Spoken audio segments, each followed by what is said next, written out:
আমাৰ মহিলাসকলৰ ৰাতিপুৱা সদায় লৰালৰি হয়নে যিমান বেছি সময় থাকিলেও আমাৰ সদায় দেৰি হয় গুড মৰ্নিং আজি আপোনালোকৰ কাৰণে এটা ধুনীয়া ব্লগছ আনিছো ৰাতিপুৱাই বাৰনাই স্কুল পঠিয়াই আজৰি হলো এতিয়া ফুল এপা লৈ লৈছো আৰু এপা দুপা মান সিঙিছো নমু কৰিবলৈ কাৰণে বাৰনাইও আসলতে সোনকালে স্কুল যায় তাক পঠিয়াই মেলি ললো এতিয়া মই ফুল চুল সিঙি মেলি যাম এতিয়া নমু কৰিবলৈ আৰু মই বিৰাট বেছি চাপৰ হেকানে ওপৰলে উঠিবই মানে জপিয়াই ফুল সিঙিবলগিয়া হৈছে বহুত বেছি উখও নহয় পিছে দে মই তাৰ পিছতে মই আৰু কিমান ফুল আছে চাও বগা ৰঙা নীলা আসলতে বগা ফুল বেছি ভাল পাও মই হিবলিংগত দিও আৰু এফালে হালধীয়া ফুল মোৰ যে গুৰুজীকো মই হালধীয়া ফুল দিও হেনেকি মই ফুল সিঙি আছো আৰু এখন পিচখন দেখিছেনে কেতিয়াবা পিচখন কামত কি আহে জানেনে কাপোৰ মেলা কামত আহি যায় কেতিয়াবা ৰাতিপুৱা কাপোৰ কানি ধুই মেলি মানে আজৰি কৰি দিছো বৰষুণ দিলে আকৌ দৰি কাপোৰ ভৰা বলিব কিন্তু বতৰটো যি দেখিছো বৰষুণ চাকে দিবই তাৰ পাছতে মই অকনমান তুলসী পাত লৈছো কাৰণ ভগৱানক যেতিয়া মই ভোগ দিম নমুক তেতিয়া মই অকনমান তুলসী পাত দিও তুলসী পাত অকনমান ললো আৰু এতিয়া যাও নমু কৰিবলৈ আৰু যেতিয়া পূজা কৰি লও নহয় তাৰ পাছত মই আজৰি হৈ যাও আৰু তাৰ পাছত চাহ খাও কিবা কিবি আৰু মানে হেকন সময় মই একদম আজৰি হৈ যাও পূজা নকৰালৈকে মোৰ দৌৰা লাগি থাকে আৰু হেয়া মোৰ নমু আপোনালোকক কেনেকুৱা লাগে বাৰু মোৰ মন্দিৰটো আপোনালোকে এবাৰ কমেন্টত জনাবচোন আৰু এয়া যে দেখিছে লক্ষ্মী ভগৱান এয়া মোক মোৰ ফ্ৰেন্ড এজনীয়ে দিছে নামটো আফসানা উল্লাহ আৰু তাই দিছে তাই মোক বিৰাট বেছি ভাল পায় সো মই তাই নামটো মেনশন কৰি দিছো ধুনিয়া গিফটছটো তাই মোক দিছে তাৰ পাছতে ধুনিয়াকে মই নমু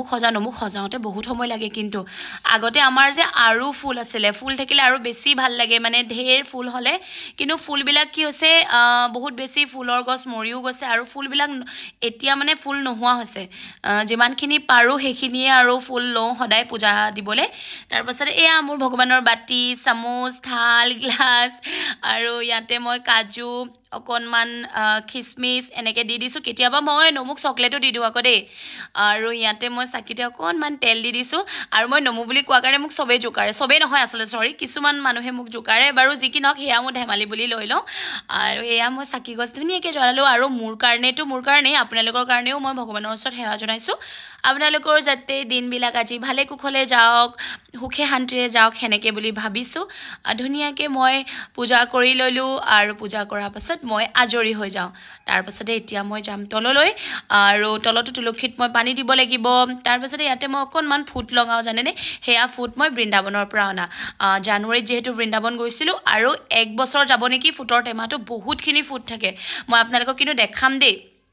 চন্দনৰ হয় আৰু তাৰ পৰাই মই আনিছিলো প্ৰেমানন্দ মহাৰাজজি যেতিয়া মই আশ্ৰম গৈছিলো সৎসং কৰিবলৈ তেতিয়া মই তাৰ পৰা আনিছিলো হেয়া ফুট আৰু মই হেয়াই লগাও চন্দনৰ আৰু এটা লগাও মই হেন্দুৰ যোনটো মই কামাখ্যা মন্দিৰ গলে মই প্ৰায় লৈ আহো আৰু এক বছৰ মোৰ ধুনিয়াকে চলি যায় পিছে প্ৰতি বছৰে প্ৰায় বছৰ মুৰে যোৱা হয় আৰু হেয়া দেখিছেনে চন্দন এয়া বৃন্দাবনৰ আৰু এয়া হৈছে কামাখ্যা মন্দিৰ দুইটা এনেকে মানে সব মিলাই মেলি মই এনেকে ফুট ললো আৰু হেয়া মোৰ পূজা হৈ গল ধুনিয়াকে নমু কৰিলো আৰু মই নমু ধুনিয়াকে সজাই থৈছো হয়নে আপোনালোকৰ ভাল লাগিছে নে বাৰু চাই মন্দিৰ যে সদায় ধুনিয়াকে সজাই থব লাগে যিমানে বেছি সাফা হয় হিমানে নমুৱে থাকি ভাল পায় মানে ভগৱানে ধুনিয়াকে থাকি জিৰণি কৰি ৰেষ্ট কৰি ভাল পায় লাগিলে অকনমান হৰুৱে হক কিন্তু অকনমান ফুল দি মেলি এনেকে সজাই মেলি থলে ভাল লাগে আসলতে কিন্তু সদায় যেহেতু ফুল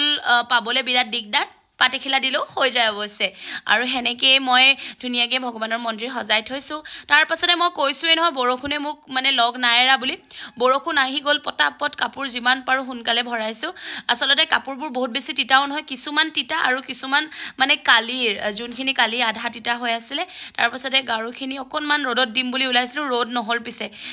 ঠাণ্ডাহে হল নেকি এতিয়া তাৰ পাছতে মই বাৰনাইৰ মানে পিচখনৰ ভিতৰতে মোৰ এইবিলাক কামো হৈ যায় আসলতে আৰু গেটে সেটে অকনমান ৰদ দিয়া দেখি গেটে সেটে মই কম্বল সম্বল বিলাক দি দিলো তাৰ পাছতে ইয়াতে ৰাখিলো ৰখাৰ পাছত এটো ড্ৰেছটো কেনেকুৱা লাগিছে এয়া মই ফ্লিপকাৰ্টৰ পৰা অৰ্ডাৰ কৰিছো আৰু মোৰ আজি এটা প্ৰমোশন আছে প্ৰমোশনটো কৰিবলৈ যাও গটিকে ড্ৰেছটো আপোনালোকৰ কেনেকুৱা লাগিছে কব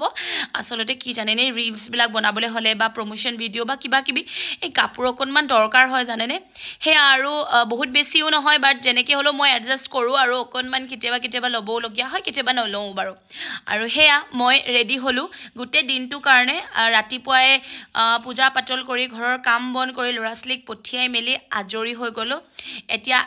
মোৰ আজি অফিচ নাই চ' এইটো কাৰণে মই আজি অকণমান প্ৰমোশ্যন এটা কৰি আহোঁগৈ তাৰপাছতে সেয়া মই ওলাই মেলি ৰেডি আৰু এতিয়া মই অকণমান চাহ একাপ খাম চাহকাপ নোখোৱাকৈ কিন্তু মই থাকিব নোৱাৰোঁ দেই আৰু তাৰপাছতে মই আটা মুঠিছোঁ বাৰ্ণাইক ধুনীয়াকৈ ৰুটি চুটি খুৱাই মেলি পঠিয়ালোঁ টিফিন দি পঠিয়ালোঁ আৰু পিছবেলা যেতিয়া সি প্ৰেক্টিছ কৰাৰ আগত মই বুট মগু এনেকৈ বাৰ্ণাইৰ কাৰণে ডেইলি তিয়াই থৈ দিওঁ তাৰে আধা স্প্ৰাউটছ বনাম আৰু মানে আধা মই সেনেকৈ খুৱাম তাক তাৰপাছতে এয়া মোৰ চাহ স্পেচিয়েল চাহকাপ নহ'লেতো নহয় হয়নে ইমানেই চাহ খাওঁ মই সেইকাৰণে মোৰ ৱেটটো বেছি বাঢ়ে কিন্তু যেতিয়া মই ফাষ্টিঙত থাকোঁ তেতিয়া চাহ মই একেবাৰে নাখাওঁ আৰু মই ইণ্টাৰমিডিয়েট ফাষ্টিং কেনেকৈ কৰোঁ আপোনালোকক আজি কাহানীটো এবাৰ কৈ দিওঁ যিহেতু মোৰ ইটিং শ্ব' থাকে আৰু ইটিং শ্ব' মই প্ৰায় কৰিবই লাগিব নহ'লে মোৰ চেনেলকেইটা বন্ধ হৈ যাব আৰু য'ৰ পৰা মই আৰ্নিং হৈ আছে মান্থলি তো সেইটো কাৰণে মই সেইকেইটা চেনেল বন্ধ একেবাৰে কৰিব নোৱাৰোঁ নহ'লে মোৰ বিজনেছ ধপাত হ'ব চ' এইটো কাৰণে কি কৰোঁ জানেনে দুদিন মই নাখাওঁ এদিন খাওঁ সেনেকৈয়ে মই ইটিং শ্ব' চেনেলকেইটা চলাই আছোঁ নামকেইটাও কৈ দিছোঁ চেনেলকেইটা টেষ্টি ফুড উইথ চাৰা আৰু চাৰা ইটছ ইউটিউবতো টেষ্টি ফুড উইথ চাৰা ফেচবুকতো আৰু ইউটিউবতো চাৰা ইটছ ফেচবুকতো চাৰা ইটছ মানে দুটা চেনেল আছে দুটা ফেচবুক দুটা ইউটিউব আৰু বাকী ভ্লগ চেনেলকেইটাতো আপোনালোকে জানেই সেনেকৈ মই এইফালে ৰুটি বনাইছোঁ অকণমান পাৰাঠা নিচিনা বনাই দিছোঁ আৰু সেইফালে আমলেট এটা বনাই দিছোঁ আৰু সেনেকৈ মই আজি খাম আৰু তাৰপাছতে মই গোটেই দিনটোৰ কাৰণে ওলাই যাব লাগিব আৰু প্ৰমোশ্যনেল ভিডিঅ'বিলাক মই সদায় নকৰোঁ বা কেতিয়াবা য'ত মাতে য'ত যাবলগীয়া হয় আৰু যিহেতু এইটোৱে মোৰ কাম হয় আধা আধি কিন্তু সদায় যাব নোৱাৰোঁ কিন্তু কেতিয়াবা মই সময় মিলাওঁ যিহেতু আজি পাৰ্লাৰ এখনত যাবলগীয়া আছে সেইকাৰণে মই সময় মিলাইছোঁ আৰু তাৰে ভিডিঅ' আপোনালোকক দিম কিন্তু ভ্লগছটো আপোনালোকে চাবলৈ কিন্তু একেবাৰে নাপাহৰিব আৰু আপোনালোকে চাই ইমান ধুনীয়া ধুনীয়া কমেণ্ট কৰে আৰু এইটো যে মই বনাইছোঁ কি জানেনে কাহানীটো কৈ আছোঁ কেতিয়াবা যদি অকল ৰুটি থাকে আপোনালোকৰ শুকান ৰুটিখন বা এনেকুৱা ৰুটিখন লগত যদি চব্জি নাথাকে অকণমান পিঁয়াজ কাটি অলপ চচ ঢালি দিওঁ আৰু এইটো মোক কোনে শিকালে জানেনে মই শিকিছোঁ আজি এইটো নাই কমেও 12-13 বছৰৰ আগত মোৰ এজনী নবৌ আছে যোন গুৱাহাটীত থাকে ৰংকি নবৌৱে মানে খুব এনেকুৱা টিপছবিলাক কৰে তেওঁ চচ অকণমান দিয়ে তাতে পিঁয়াজ দি কেঁচা পিঁয়াজতে চচ ঢালি সেনেকৈ খায় আৰু সেনেকৈ খাই মই ভাল পালোঁ গতিকে ৰংকি নবৌৰ ধুনীয়া টেষ্টি এইটো যোনটো ৰেচিপিটো ভাল লাগিলে মোৰ আৰু এতিয়ালৈকে ট্ৰাই কৰি আছোঁ আজি 14 বছৰৰ পাছতো আৰু সেয়া মই বহি লৈছোঁ বহি মেলি এতিয়া খাম আৰু তাৰপাছতে মই দিনটোৰ কাৰণে ওলাম অৱশ্যে এয়াই খালোঁ তাৰপাছত আকৌ দিনটো খাই নাথাকোঁ দেই গতিকে আপোনালোকক মোৰ এই ভ্লগছটো কেনেকুৱা লাগিছে ক'ব আৰু ধুনীয়া ধুনীয়া কমেণ্টৰ আশা কৰিছোঁ আৰু আপোনালোককো মই টেষ্টি খানা বনাই খুৱাম গতিকে আকৌ আহিম এটা ধুনীয়া ভ্লগছ লৈ তেতিয়ালৈকে আপোনালোকে কিন্তু ভালেই কুশলে থাকক আৰু